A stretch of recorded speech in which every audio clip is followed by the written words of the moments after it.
Hello my friends, this is Black Halfton 8 here. Today I'm going to share my own experience coupled with a pretty hefty amount of research I've done on factions to help you plan for really the positives. We're going to address mostly positives. The cons are going to be the things that I leave out. So we'll just dive right into it. As far as your factions go, the main reason to go for the Federation is their morale crew officers. The morale crew is pretty much one of the strongest loadouts you're going to get. It has a lot of uses. That's what you'll be spending a bunch of credits on, is these recruit tokens. It's great for mission bosses. You can use it for pretty much any aspect of the game. It won't let you down. There's other more niche officer groups, but the morale crew will be a really good, well-rounded, almost everything crew. The ships we need to talk about. A lot of the level 26, the level 26 ships that you get, the first tier of your faction ships, so that would be your Mayflower and everything on par with that, the D3. It's a good idea to skip those. Reason being, you're right around the corner from more strong ships like the Saladin. If you are PvP focused, this should be your first ship that you really want to build towards the end of your Ops 20 range career. You're going to want to go for the Saladin. And if you're not as PvP focused, you're going to want to go for the Bortus. It is a battleship. It's great for your daily everything. For your grinding, you're going to do a lot of grinding in the game. So get back to the Federation. Saladin's amazing, and the Enterprise is why a lot of us even play this game, is to live out your Star Trek fantasies with an Enterprise. So their ship's pretty good. Generally, they have some strong ships early on. If you want to just go ahead and get the Mayflower, it's not a bad ship. But I would recommend skipping that for now. You'll want to come around to level, I think it's Ops 34 is when you'll want to start scrapping those Tier 1 ships for a bunch of resources that will help you later on. So they have a really good, strong early game focus, and then they start to wane around mid game. And then if you have high Fed rep, you're going to do a lot of gas mining dailies. So if you like explorers, you need a lot of gas for explorers. There's a good reason to push for Federation from that standpoint. We'll move on to the Romulans. The Romulans hate me. But there are some good reasons to choose Romulan. I just didn't do it. So as far as the Romulan crew goes, you've got Burning. It's a very niche crew. It's great for all sorts of stuff. Realta versus Realta, it's great. For Armadas, it's amazing. But it kind of doesn't really have a lot of uses outside of that. It's a great crew if you can pick one up. You definitely want one, but it's about your third priority as far as crew goes. So if you're looking just from a crew standpoint, which is what I did, Romulans are going to be the last faction that you work on. As far as ships go, they've got the Centurion, which is a pretty good ship. The Ops 28 ship here. And then the Augur is pretty amazing too. It's just a little below the Enterprise when it comes to stuff, but it's still an amazing ship. A lot of these epic tier ships are just great ships no matter what. They're kind of the opposite from the Federation, where the Federation starts to wane mid-game. This is when the Romulan ships start to get strong around the mid-game, and then they have some of the best in-game ships as well. So as far as the ships go, if you are keeping your eye towards the end of your build up here, once you get into the in-game, Romulan's not a bad way to go there. And if you like battleships, you're going to be mining an absolute crapload of ore with the Romulans every single day. So if you have a focus for battleships, you love battleships in this game, they're your favorite ship to go, that's a good reason to choose them from just the mining daily standpoint. So last we've got Klingon. I actually had to pull my Klingon rep out of the gutter because I wanted to get my Gorkon hull breach crew. So as far as that goes, it's probably your second strongest crew. It's pretty dependable as well. I love my Gorkon crew. It's great for PvP. It's great for Armadas as well. It's really good crew. So as far as ships go, the D3, there's some research out there. RevDeuce has a great video on the D3. If you have a fully maxed out D3 and you scrap it at Ops 20 or 34, then you can buy just a crap load of primes with it. So it's a great ship for that. That's why I bought it. I shouldn't have done that, honestly. Learn from my mistake. I'm only Ops 28 right now, and I spent a bunch of resources on that. I should have put it into the Saladin. So don't be like me. Learn from my mistakes.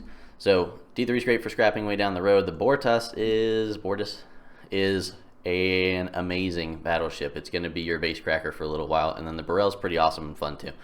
The thing with the Klingons is that they have, every now and again they have a really strong ship, but otherwise they have some of the weaker ships. So they're not really consistent across the board. The ships are kind of one of the reasons that it shouldn't factor in much if you're going to choose Klingons. Now, why Klingons should probably be on everybody's list is the mining dailies. Is you are going to use a crap load of crystal. It is going to be your bottleneck. It's my bottleneck right now. Your uncommon crystal at pretty much every stage of the game is what's going to hold you up. So the more that you can force yourself to have to go, see, I'm way behind right now. The more you can force yourself to go and mine that crystal for your interceptors. Even if you don't like interceptors, everybody builds miners. Miners are going to be what robs your interceptors of some power if you don't have a bunch of ore or a crystal laying around to refine the crap out of that.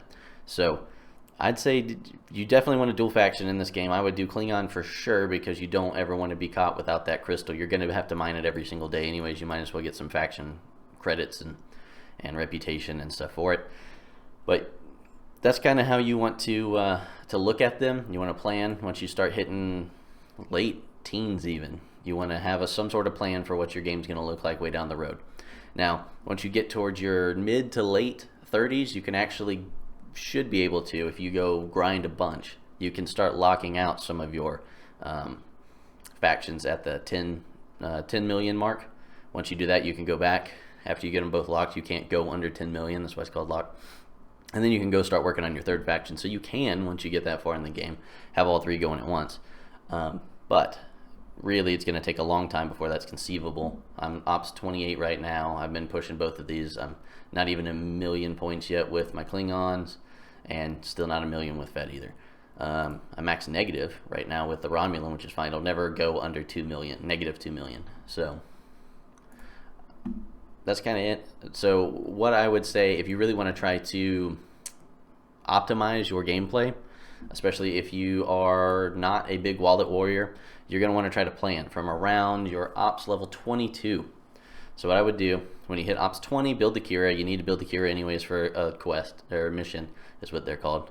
You need to build the Kira, but once it starts asking you for the uncommon crystals, stop.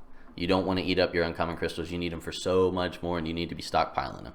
So I would build that Kira, stop when you get the uncommon materials out of it, and then when you hit Ops 22, build the Voclus. You're not going to build another Explorer for a long time, so treat it tenderly. Put as much as you can into it. It's going to last you until Ops 28, really. I would skip all the Ops 26 ships. I would just build the Horizon. That's where you're going to be putting all that crystal that you didn't spend on the Kira. Your Horizon is going to be great. And then once you hit Ops 28, it really depends on what your focus is. I would go, if you want to PvP a bunch and be good at it, you want the Saladin. And it will last you for a good long while. If you are more PvE focused, Bortus all the way. So choose those. That's my recommendation as far as that goes.